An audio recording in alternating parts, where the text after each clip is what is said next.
Lo que ocurre política y económicamente en México nos impacta a todos los que vivimos en Estados Unidos porque México, además de ser uno de nuestros vecinos más cercanos geográficamente, es nuestro principal socio comercial. Es por eso que hoy vamos a hablar del futuro político de México con las elecciones presidenciales y congresales. Y con nosotros está el doctor Luis Octavio Vado Grajales, profesor investigador de la Escuela Judicial Electoral del Tribunal Electoral de México, que se une a nosotros desde esa hermana nación. Bienvenido, doctor. Doctor, primero vamos a hablar porque queremos educar a toda nuestra audiencia a través de los Estados Unidos, que es donde se ve este programa, a hablar del padrón electoral. ¿Cuántos mexicanos son elegibles para votar en estas elecciones de mayo? Es importante, en base a lo que usted pregunta, distinguir dos cosas. Los ciudadanos mexicanos que están en el padrón electoral y los que están directamente en la lista nominal. El padrón electoral es cualquier mexicana o mexicano que ha sacado su credencial para votar, esté o no esté vigente. Las credenciales para votar tienen una vigencia de 10 años.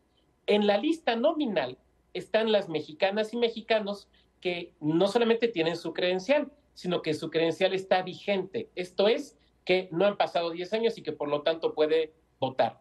Recordando que en México la única forma de votar es con la credencial para votar con fotografía, con la credencial de elector. No se puede utilizar la licencia de manejo, el pasaporte, ningún otro documento, solo la credencial. Al último corte que tenemos del INE, 27 de marzo de 2024, la lista nominal, o sea, el total de ciudadanas y ciudadanos que pueden votar son 99.084.188 personas. 99 millones cerrados, de un país con una población total de 126 millones, Tomás. Bueno, esto es realmente interesante porque usted ha mencionado exactamente lo que pasa en los Estados Unidos, que bueno, hay personas inscritas para votar, pero no hay personas activas que van a votar. Ahora, los mexicanos en el exterior, doctor, ¿pueden emitir un voto? ¿Hay que estar presencialmente en el país para poder votar? Se permite el voto desde el extranjero siempre y cuando se haga lo siguiente. Se tiene que hacer un trámite ante la Autoridad Electoral Mexicana, que es el Instituto Nacional Electoral, le llamamos generalmente INE, un trámite que incluso se hace por internet meses antes de la votación. Se tiene que haber agotado en marzo. En este trámite lo que se hace es pedirle al INE, avisarle al INE, oye, yo quiero votar, pero vivo en el extranjero, vivo en Estados Unidos, vivo en Japón, en cualquier otra parte del mundo. Y entonces lo que quiero es que me permitas votar. El INE le va a decir, a ver, dame tus datos de tu credencial de elector para ver en dónde te tenía dado de alta. Porque esa persona estaba dada de alta en algún estado de México, Yucatán, la Ciudad de México, Chihuahua, donde sea. Lo que hace el INE entonces es que da de baja a esa persona de la lista para votar, digamos, de Chihuahua, y la da de alta para votar desde el extranjero.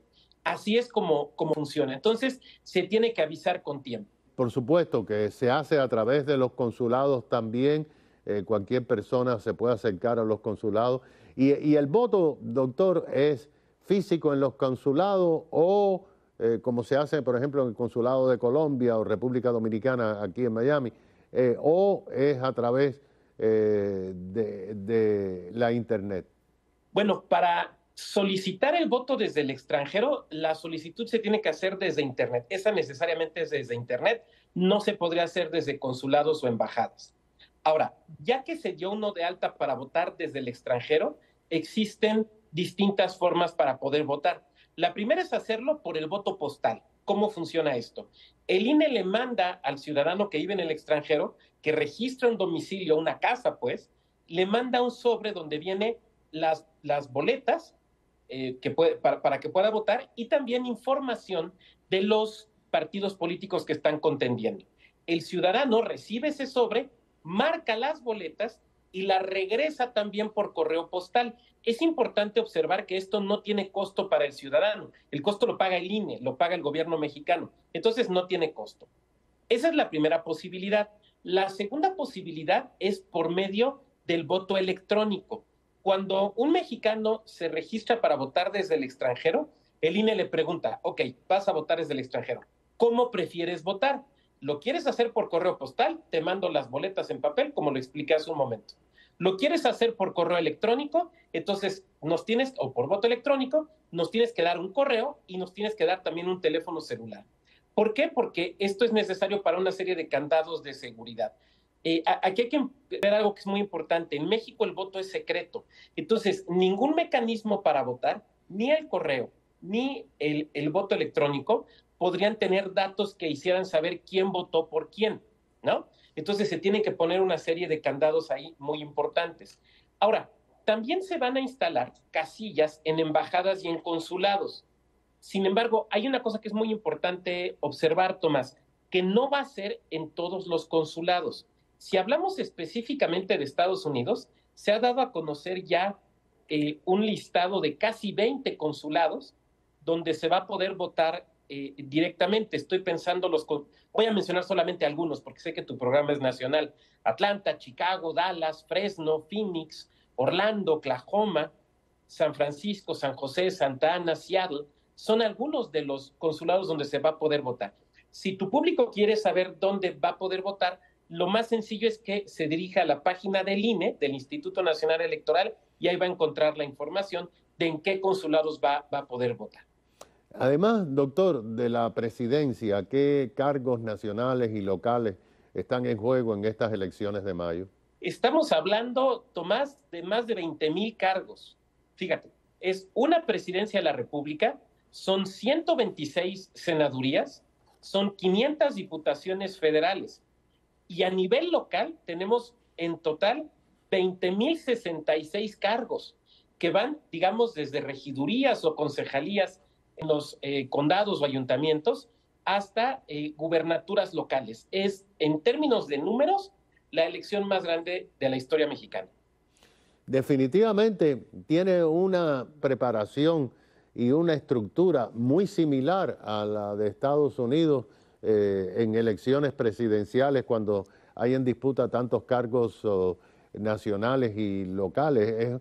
Es realmente muy interesante cómo los dos países tan más importantes de este hemisferio norte pues tienen similares sistemas de votación.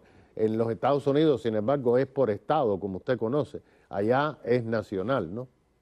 Efectivamente, aquí tenemos dos tipos de autoridades que organizan elecciones, el Instituto Nacional Electoral y los institutos electorales locales. Ahora bien, la realidad es que, por ejemplo, el día de la jornada electoral, o sea, el día que va uno a votar a las casillas, la responsabilidad principalmente es del Instituto Nacional Electoral. Incluso también para temas de voto desde el extranjero. Estos dos mecanismos de voto desde el extranjero que platiqué, el voto postal y el voto por Internet, son mecanismos que administra el INE directamente. ¿Cómo se ha preparado el Instituto Electoral Nacional, doctor, para estas elecciones y sobre todo para el conteo de votos? Teniendo en cuenta que usted sabe que hay una conversación mundial sobre el tema de la fragilidad del voto y todas estas cosas que están pasando. La verdad es que las elecciones son procesos muy complejos que llevan mucho tiempo, más en países como México, donde hay muchos candados de seguridad. Voy a poner un ejemplo nada más para poderlo observar. La boleta en papel en la que votamos en México, que es la misma que se le manda, por ejemplo, a los mexicanos en Estados Unidos para votar, tiene 11 candados de seguridad. Tiene más candados de seguridad que los que tienen algunos billetes en el mundo. Por eso hay quien ha dicho que en México votamos sobre billetes, por la cantidad de candados de seguridad. El voto que se hace por Internet, que en México solamente puede hacerse desde el extranjero, también tiene muchos candados de seguridad. El simple hecho de que tengamos una credencial de elector para votar, que es un documento único en el mundo, con fotografía, con datos biométricos, con una serie de datos, todo esto lo hace caro y lo hace, digamos, complejo de administrar. La realidad es que el INE empieza a trabajar con toda fuerza casi un año antes de las elecciones, ¿no? Casi un año antes de las elecciones, desde septiembre del año anterior, porque hay muchísimas cosas que hacer.